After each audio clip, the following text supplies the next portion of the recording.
Well, thank you for having me, Gary, once again, and saying hello to your audience. Well, tonight we're going to talk about Billy Lovelady. Billy Lovelady, obviously, very well known within the JFK research community, because Billy has been identified by the Warren Commission and the House Selective Assassinations Committee as being the man in the doorway in the famous Auction 6 photograph. Billy Lovelady has a very, very interesting background, and the story that we're going to tell tonight here, I think, is going to be very, very interesting. So we're going to focus on Billy Lovelady tonight. But before we get into that, I have to tell you, I was in Washington D.C. at the conference that David Denton put on, and Doug Horn was the keynote speaker, and he actually cited your work about the JFK horseman. I just have to say, it's got to be quite an honor. Yeah, well, it's an honor to have been mentioned by Mr. Horn. We provided some very important tape recordings for his presentations in Washington, D.C. at those two conferences. Just very nice to have been mentioned. Mm-hmm. Yeah, I was talking about the JFK Horseman, which you turned into a YouTube video. Can you tell us about that real quick? And I know you worked hard on it. Yeah, well, we put together a presentation based on our previous show a couple of weeks ago. Mm-hmm. Yeah, about the motorcycle policeman. Yeah, and added in all these visual items to the presentation to complement what we were talking about. And I think it came out pretty nice. Hopefully we'll get a lot of hits on that video, and it might go viral. Well, we've already gotten some good reviews by some big-time people. Professor Norwood, Dr. Fetzer, Doug Horn's already commented it's a great video, so what else do you want? All right, now, if you want to watch the video, it comes up right away if you type in the JFK Horseman. That's all you have to do. Put in YouTube, the JFK Horseman. Of course, it's free.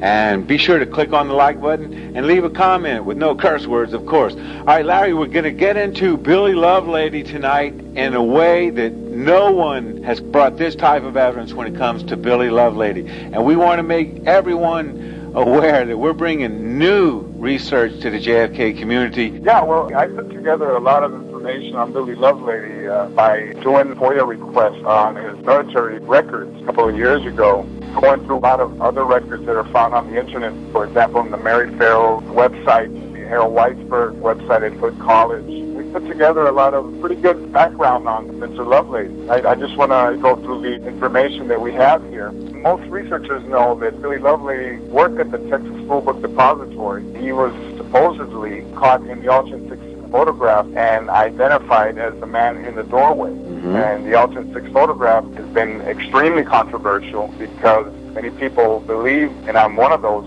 that it has been heavily altered. Yes. And we've put this photograph through modern computer techniques which identify areas of alterations. But right now, that's not really what we're going to talk about. We're going to talk about Billy Lovelady and his background and how he arrived at the Texas School Book Depository and the circumstances under which he did arrive to obtain employment there. I just wanted to start here by saying that the release of FBI documents pertaining to Billy Lovelady, they make this individual a person of extreme interest in ways that had never been considered before.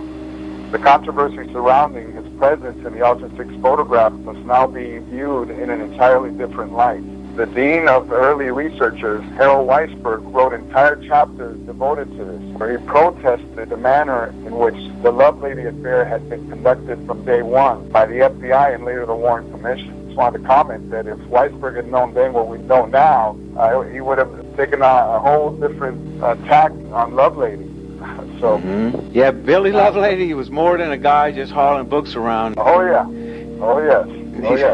Lovelady, as we all know, was photographed in his red and white vertical striped shirt on February the 29th, 1964 by the FBI in Dallas. Okay, on 11/22, during the assassination, he stated that he was wearing a red and white vertical striped shirt and blue jeans. Mm-hmm. Now, at that time, the FBI was only concerned with making his shirt look like Doorway Man by leaving the top 3 buttons unbuttoned. Now, a little more than a month later, on 4/7/64, his sworn and unsigned deposition was taken by Joseph Ball, one of the commission attorneys. And in this exchange, he was shown a cropped version of the Auction 6 photograph, and it very funny because it already had an arrow pointing directly at Doorway Man. Mr. Ball's interrogation of Lovelady was very vague, and he changed the subject at will and wasn't even interested in pursuing any new information with Lovelady. Now, as an example, and for the record, and supposedly under oath, was never asked a simple question of what shirt he wore that day. Now, later, in May of that year, Tom Bonafide of the New York Herald Tribune wrote a very comprehensive and controversial article on this issue. Bonafide wrote about Jones Harris, and Jones Harris was the first investigator to actually commission enhancements of the Austin 6, and later tried to photograph Lovelady in Dallas. This is important because Lovelady, after the assassination, avoided investigators and people that went to try to take pictures of him. I know of an instance, for example, of Shirley Martin. This is a very cute story because Stevie Martin, Shirley's son, told me about an incident where he and his little sister were told by their mother, Shirley, to go to the back of the building in 1964 when Shirley was going back and forth to Dallas. Shirley being from Oklahoma, one of the early investigators, she was just a housewife, took a great interest in the case, and was one of the first investigators to go and interview witnesses, actually, in Dallas. So anyway, she told little Stevie to go and try to snap a picture of Lovelady. And as they were coming out of the Texas School Book Depository, and as they were leaving work, apparently he had problems with the camera and wasn't able to do it. But just gives you an example of how Lovelady was actually hounded and so many people trying to take pictures of him because of the issue of the man in the doorway. Yeah, weren't there people camping out trying to catch him going in and out of work? Yeah, this guy by the name of Beckman. But the only photograph that they were able to snap of Lovelady was actually the one done by Mark Lane. And in the photograph where he's actually looking down and you can't see his entire face. You know, it's sort of like an incomplete image of Lovelady. So, yeah, this guy by the name of Francis Beckman spent for 2 weeks. He was camping outside of the TSPD, standing out there with a camera, and every time Lovelady would come out of work, you know, he'd trying to take a picture of Lovelady. And in fact, one day, his wife, Patricia, went and assaulted him. And there was a case that was filed, you know, with the Dallas Police Department regarding the incident. So if you get caught taking a picture of Billy Lovelady, you can get in a fight in Dealey Plaza? Yeah, right there on Houston Street. You know, we truly told the man, just get out of town, you know, we're going to beat you up or something like that. You know?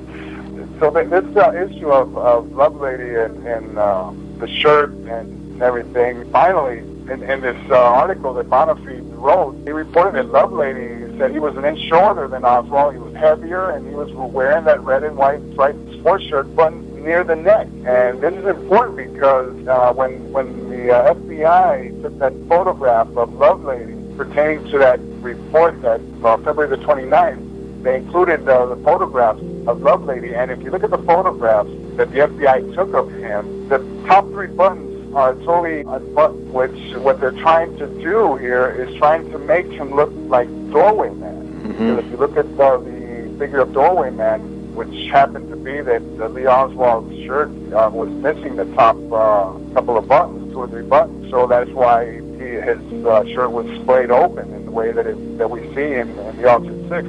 Very comically, the FBI was trying to recreate the effect of the shirt. But the shirt looks nothing like the shirt in the doorway, is it? No, not at all, because later on they changed it. They switched it over to a plaid checkered shirt that we're going to talk about in a minute here. But then 2 years later, Weisberg wrote Whitewash 2 in 1966. And he wrote some very important chapters here, the Lovelady diversion and... Yeah, that's a pretty powerful name for a chapter in a book by Harold Weisberg, the dean of this Oswald in the Doorway, who seemed to have it right from the very beginning. Yeah, and the other chapter was the Lovelady Caper.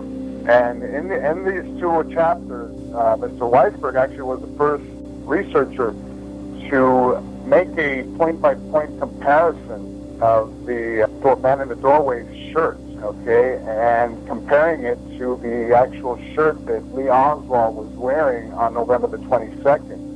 using images, pictures that were in the public domain, showing Oswald with the shirt that he wore at the DPD that night. So anyway, he did it like, I think it was a 9-point comparison. Today, with modern computer techniques and technology, Richard Hooke has been able to expand that all the way to 50 points of similarity between the man in the doorway and Lee Oswald, including facial features and what have you. So, all right, so we want to go on record as you are completely of the belief that it was Lee Oswald in the doorway from all your extensive research. Oh, of course. Okay. Oh, of course. There's no doubt. So we're gonna go on here and give more and more information on that. Questions kept arising regarding Billy's shirt versus the one worn by Doorway Man. And here we go again with Josiah Thompson's 6 Seconds in Dallas, 1967. And he tried to reconcile this as well. And the only problem is that some of his references, the references that he used, were references that led nowhere. And I'll talk about that pretty soon here in this presentation. Now, in 1971, this issue would not go away, and Lovelady was finally photographed in the doorway of the TSBD by Bob Jackson, and this time in a plaid, checkered, red and dark shirt with the top buttons unbuttoned. Now, if you look at this picture that Jackson took, apparently he never read Billy Lovelady's Warren Commission testimony, because clearly Lovelady, in his testimony, said he was standing on the top step of the doorway. In this picture that Bob Jackson took, he's got him standing on the third step. So that right there, sort of, and apparently he didn't understand the issues involved with the Austin 6 photograph, with the equipment that Austin was using, and the effect that you see in the picture because of the distance, the equipment, and everything seems to be in different positions in the Austin 6 photograph. Okay, so he didn't understand that, and he went in and placed Billy on the third step. And when you compare that to Doorway Man, we know that he's standing on the top step. So right there, you can see the deception involved, with Bob Jackson. Okay, now the story of the plaid shirt did not come full circle until the HSCA published its report in the late 70s. And there's problems with that conclusion, as we're going to see in a few moments. Now, we need to go back now a little bit, because we got to go a little deeper into Billy Lovelady's background. See, Billy was enlisted into the Air Force in 1957. Got this information from the NPRC, and like I said in a FOIA request a couple of years ago. When he was in the Air Force, he was a member of military personnel attached to the 1001st Base Supply Squadron at Andrews Air Force Base. Billy's rank there was Airman Second Class. Okay, the date that he enlisted there was 12/3/1957. He went on a 6-year tour. Now, during 1960, and I got this out of Washington Post articles, there was like a gang, okay, airmen that were stealing. Some of it was kind of petty, we're talking about sheets and masking tape and stuff like that, and gear, from the Air Force warehouse, selling it out off base. So there was a problem at Andrews in those days, in 1960. Like I said, Billy was involved in something a little bit much more serious than what we're talking about. Well, Billy was into, a couple of his friends were 2 airmen by the name of Williams and Krause. And what they were involved in was selling guns, off base. They would steal the guns, all right? And in this case, on 9/3 or 9/4/1960, there were reported 3 Smith & Wesson guns that were stolen, okay? They went to a bar, and they tried to sell these. Apparently, whoever they were trying to sell them to reported them. They got in trouble for this, and they were identified in the lineup conducted by the OSI. A complaint was filed in early September 1960 regarding the stolen revolvers. All 3 of them, Williams, Carlson, and Lovelady, admitted to the theft of the guns. Now, Krause was the one manipulating the records pertaining to the guns, and Billy was admitted to the sale of the guns. All right, now, let me get this straight here. We have Billy Lovelady convicted of stealing and selling guns from the United States Air Force? That's right. They were charged with 2 counts of violations to Title 18 U.S. Code Section 641, which pertains to the theft of public money, property, or records. These are serious charges. To be more specific, yeah, very serious, yeah. February the 10th, 1961, Billy appeared in U.S. District Court in Baltimore for arraignment. On 3/17/1961, he was arraigned and he entered a plea of not guilty. Then, for some reason, he changed his mind, or his lawyer made him change his mind, and he entered a plea of guilty. Apparently, he wanted to get it over with. He was fined $200, and he was ordered to pay these in installments of $25. Okay, and once that was fulfilled, then the indictments would be dismissed. Now, once this happened, because that was in civil court, then once this happened, Billy and his partners were quickly court-martialed by their superiors and separated from the Air Force with a duty status of discharge. So Billy Lovelady was court-martialed. Not only was he prosecuted in civil court, he was court-martialed. That's right. Now, how do I know that he was court-martialed, you might ask? Well, let me tell you a little bit about the NPRC. There was a fire in July of 1973 at the NPRC.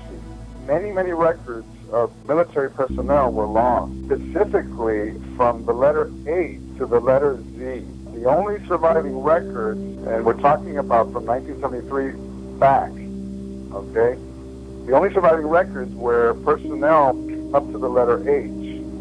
And in that, obviously, Krause was one of the 3. Krause's records were the only ones that survived this fire. Lovelady's and Williams did not. When I tried to get Lovelady's records, they were incomplete. All they could tell me was the date that he listed and the date that he was separated, but there wasn't any detail in his file. Now, when I checked out for Krause's record, I found that yes, there were indications that he had been court-martialed. So, since all 3 of them were together in this case, by inference, you have to assume that Billy was also court-martialed because all 3 were involved in the same gun, in the theft of guns and selling them. So we have Billy Lovelady is a fugitive by the FBI. So we've got 3 serious things going on here with Mr. Lovelady. Yeah, well, see, then what happens is that once he gets discharged after only 3.5 years in the Air Force, now Billy doesn't have anything, any way of making a living. In October of 1961, he stopped paying the $25 monthly installments of his fine. Then, 2 months later, he ends up at the Texas School Book Depository. And this is while they were still located at the Daltex building. Okay?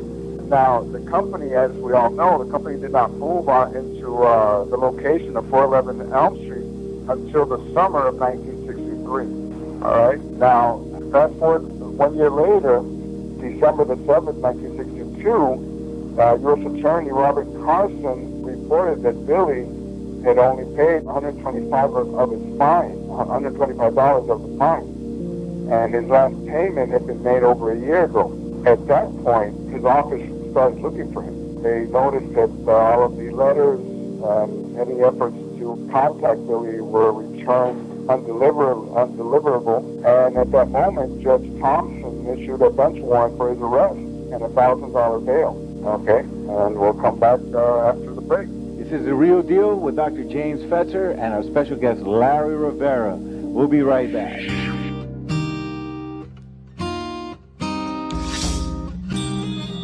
Hi, this is Gary King. Here's a cutoff from my album, Sometimes Less is More, available on iTunes. If you dig it, download it.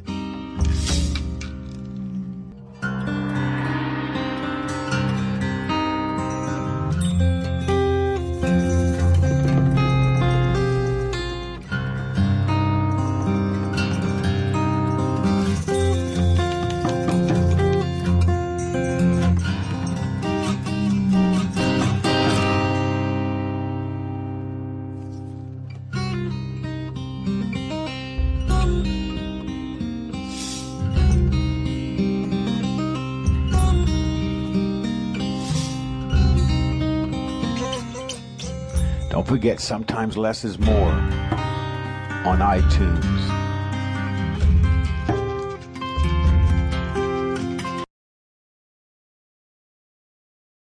We're talking about Billy Lovelady being in quite a bit of trouble to be ending up at the Texas School Book Depository, and I'm wondering if this guy might not be potential.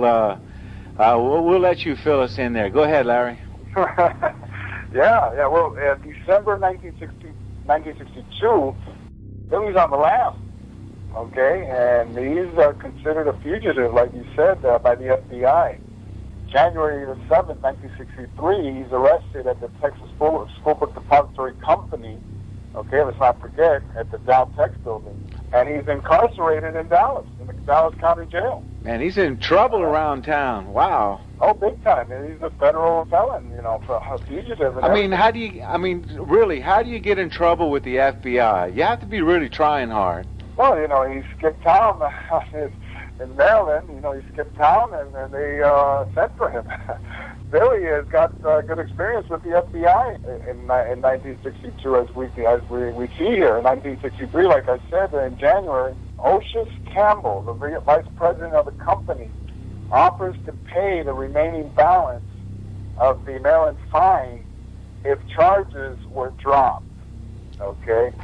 So Billy was released on a $1,000 personal recognizance bond, and then ordered to appear on 1963.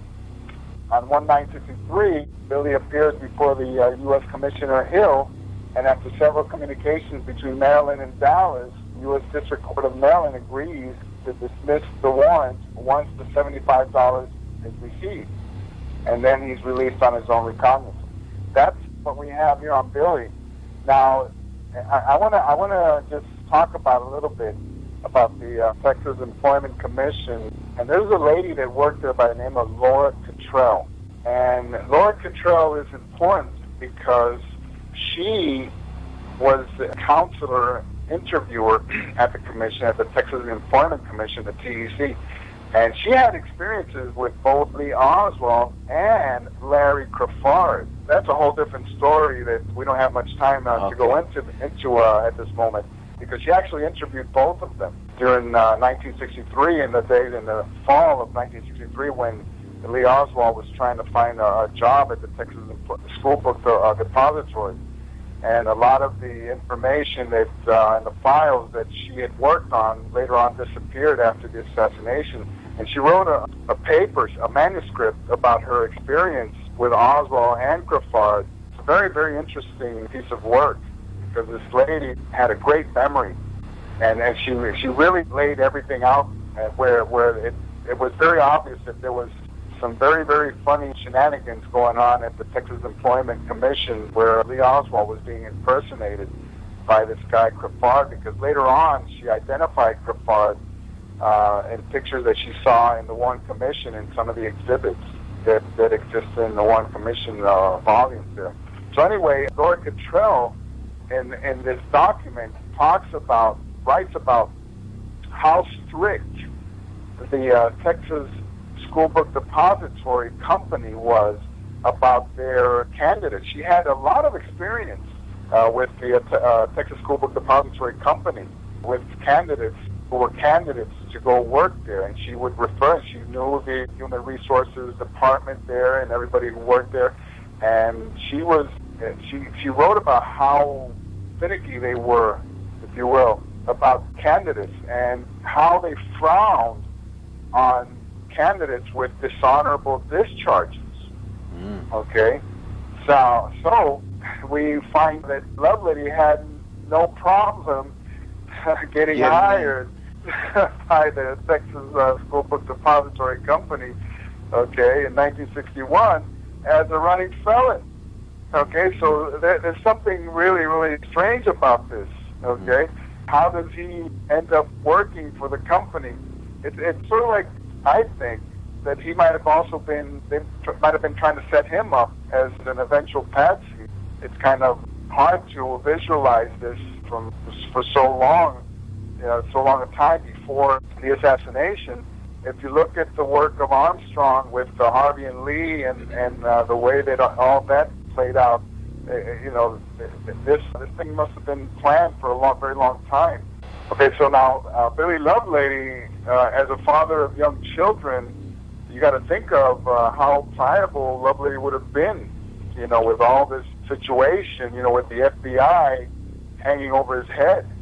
Okay, so then, when Harold Weisberg, for example, when Harold Weisberg appeared before a grand jury during the Garrison investigation before the Clay Shaw trial in New Orleans in 1967, he was asked point blank if he thought that Lovelady had been lying about his identification as doorway man in the Auction 6. And Weisberg answered with an emphatic yes. All right, now, hold on. Now, we got the Dean of Research who spent his entire life and Jim Garrison saying that it was Billy Lovelady lying about being in the doorway. Yeah, and colleague of ours, Roy Schaefer, who's done a lot of work on the Auction 6. Auction 6 has been obfuscated quite a bit there in the doorway, so there was a lot of insistence on other witnesses identifying Lovelady there at the doorway, so you never know. Okay, now Lovelady, like I said, he refused to be photographed by anyone after the assassination, and he was caught in this vortex, hounded throughout his life, and then he moved out to Colorado to avoid investigators and others who wanted to talk to him. And then he died of a heart attack on January 14, 1979. He was never interviewed by the House Select Committee on Assassination. What year was that House Select Committee on Assassination? In 1979. And Billy died right when they were going to interview him. Right before? January 14. Right before? Yeah, well, they did supposedly they contacted him, and they were in conversations with him. And I'm going to talk about that now because it's very, very important, because it has to do with the provenance of how the story of the shirt changed from one shirt to another. Okay, and now after Lovelady died, there was no autopsy performed. Okay, then later on, his wife Patricia passed away in 1996 at the age of 57. So both of them died young. Yes. Okay. There are published articles that make reference to HSCA Volume 6, page 287. And this is the reference that changed Lovelady's initial FBI report of 3/2/64 that we talked about earlier, that they brought him in on 2/29/64 and took his picture and everything. And within this document, there's a footnoted reference, and it's number 252, and it points, like I said before, to 6 Seconds in Dallas, page 227. And this refers to an outside contact report that was done with Lovelady on 7/5/78, and it quotes a document, and the number is 009727. Now, I looked for this document in all the HSCA documentation, and it doesn't exist. Okay, and an outside contact report, for example, could have been a phone call or something, very informal information. So unless it's classified, this document doesn't exist. Okay, so what's that telling us exactly? What's that telling us? Well, it tells us that the actual proof of having spoken to Lovelady and Lovelady having changed his story about the shirt that he was wearing doesn't exist. Okay? And so, because there's no tangible and attributable evidence to support this conclusion. Now, the HSCA traces back to Josiah Thompson's book. Coincidentally, Thompson's volume cites Lovelady's unsigned deposition in the Warren Commission. Wesley Frazier, Sarah Stanton, Bill Shelley, and Danny Arce provided Warren Commission testimony about him being in the doorway. For some unknown reason, Thompson did not use this testimony as a reference. Thompson finished the Lovelady issue by quoting what he told CBS News regarding the shirt, but he doesn't give a date, nor does he offer any tangible evidence of this interview. I regard this as being non-existent, where you're begging the question, find the answer to how they came up with this reference. It just doesn't exist. CBS should have videotaped such an important statement, and they never did. Don't forget, this is where Lovelady changes his mind about the shirt, which is now long-sleeved and patterned in large squares. It's just amazing that they would even pull something like that off. Yeah, well, given what we now know about CBS and Time Life and other media giants during the Cold War and their intelligence connections, these statements by Lovelady are highly suspect and unlikely. Okay, we got to talk about here a little bit of. So are you saying that Billy Lovelady was employed about a year and a half before the assassination? Yeah. Okay. That's right. So this could have been well into the planning. It's a high probability that he could be a potential patsy. I've always been told that there were multiple patsies in case things went wrong. Well, yeah. Let me go a little bit into more detail on what you just said, Gary, because you had your Wesley Frazier, and they found a .30-30 Enfield British rifle at his house when they searched the Randall residence, which was Linnie Mae's house where Wesley was staying at the time of the assassination. All right, so we're talking about Buell Wesley Frazier had a rifle found at his house, and what kind was it? British Enfield rifle, .30-30 caliber. Okay. Okay. Now, the night of the assassination, they brought Wesley in. Captain Fritz tried to make him sign a confession that he was involved in the assassination. Okay. Now, that same night, the top brass of the Dallas Police Department, talking about captains, the assistant DA, Billy Alexander, went to see Joe Molina and woke him up at 1:30 in the morning. Later on, there's information that came out that what they were trying to find at Joe Molina's house was some kind of evidence that would link him to Lee Oswald.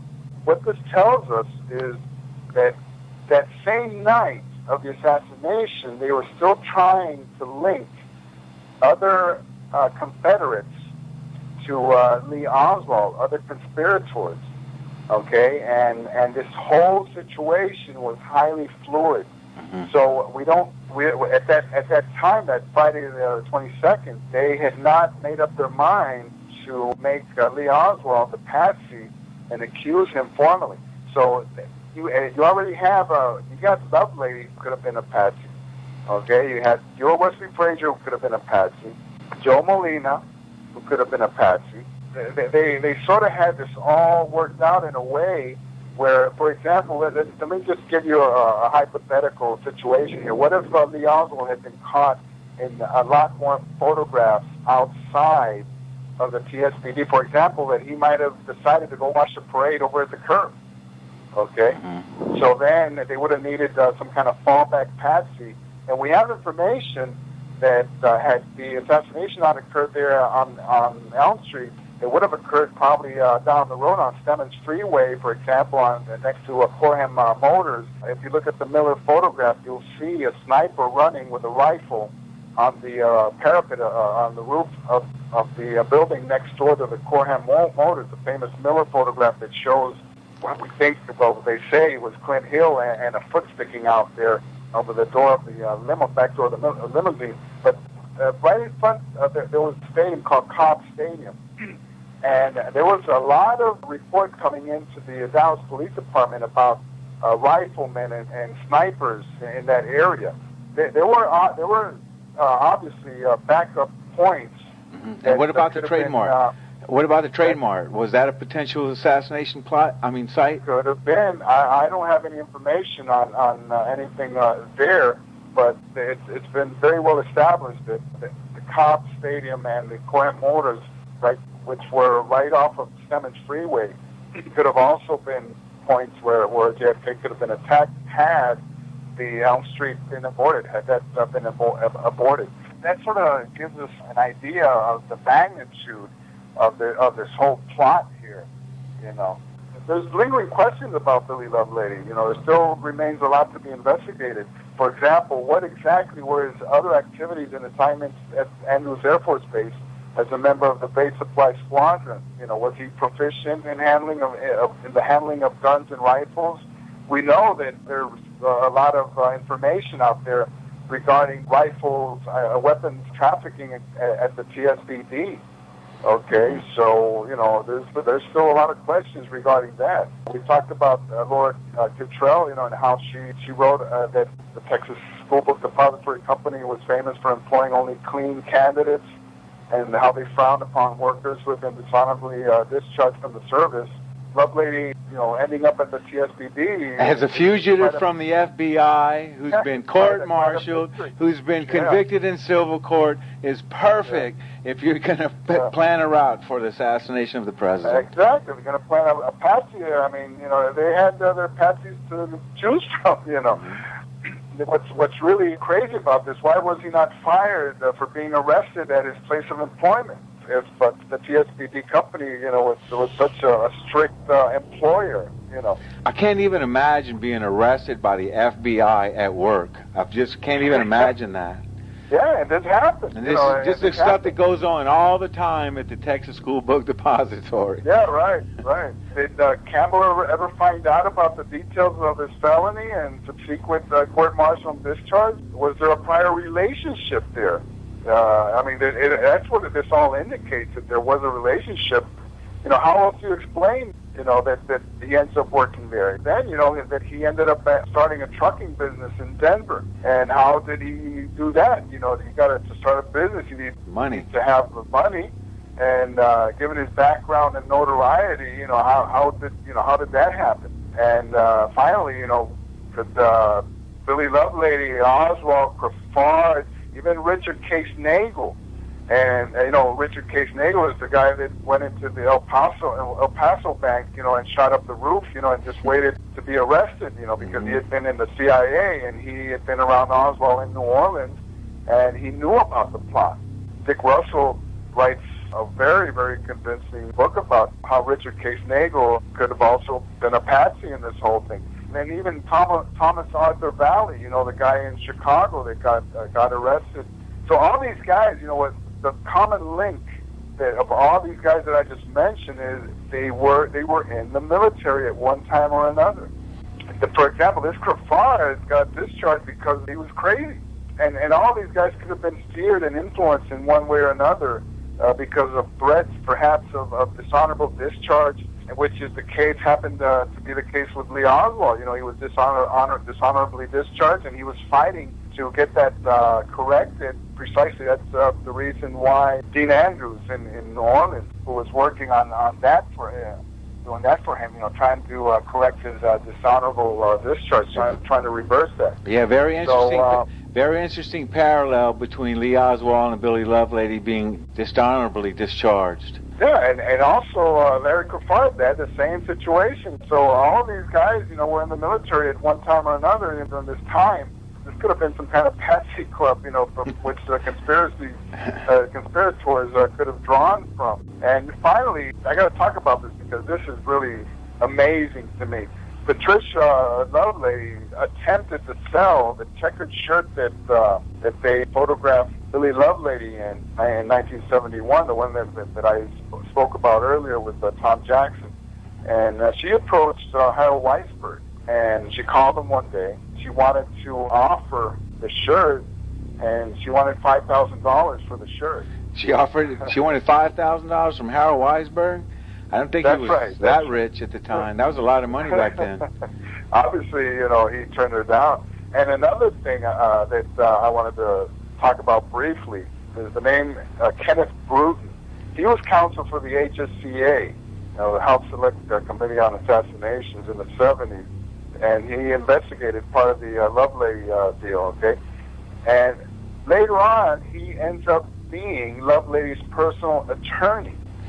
How convenient. Now, well, how does this happen? I mean, there's so many questions here and so many issues here that are still unanswered about Billy Lovelady, and they still need to be investigated by researchers. I believe this Ken Brooten is still around, living in Florida, in the Orlando area. He's never been heard from. Finally, in a strange twist of fate, I don't know if you know these guys, special agents from the FBI, Francis O'Neill and James Seibert, from Seibert and O'Neill fame. These were the two guys that were at the autopsy the night of 11/22 that David Lipton wrote a whole book about, based on what they wrote about regarding the autopsy. Well, anyway, this Francis O'Neill was one of the agents that investigated the gun running case at Andrews. So This whole thing is sort of like comes full circle here, and there's a lot of angles to the Billy Lovelady situation and the JFK assassination. Yeah, it seems like a small world when it comes to this JFK thing. It seems to be massive, but it also seems to be a very, very small world. All right, so to round it out, it appears that we have Billy Lovelady, more than just a guy mistaken as Lee Oswald, the accused assassin in the doorway. We have a man who has an FBI record, been arrested by the FBI, has been court-martialed, and has been convicted in civil court, has children, and has never once cooperated with any of these questions, and in fact, you could get in a fight if you tried to take a picture of him walking out the school book depository. And I'll bet they had him walking out the back. I bet he rarely went out the front. And we've tried to track down, when he was married to Patricia, Patricia already had 2 kids. They had a couple of kids after they got married, but she already had a couple of kids to this man by the name of Exted. Richard Hook and I tracked down both of them, Timothy and Angela, tried to find out, if they could, give us their impressions, on their stepfather. We sent letters, and we knew exactly where they lived and everything. We were able to use the internet to find them. They never answered us. Obviously, they're still hiding out there, somewhere, and they know things that other people don't know. All right, so to speak. Yeah, Harold Weisberg seemed to have had it right.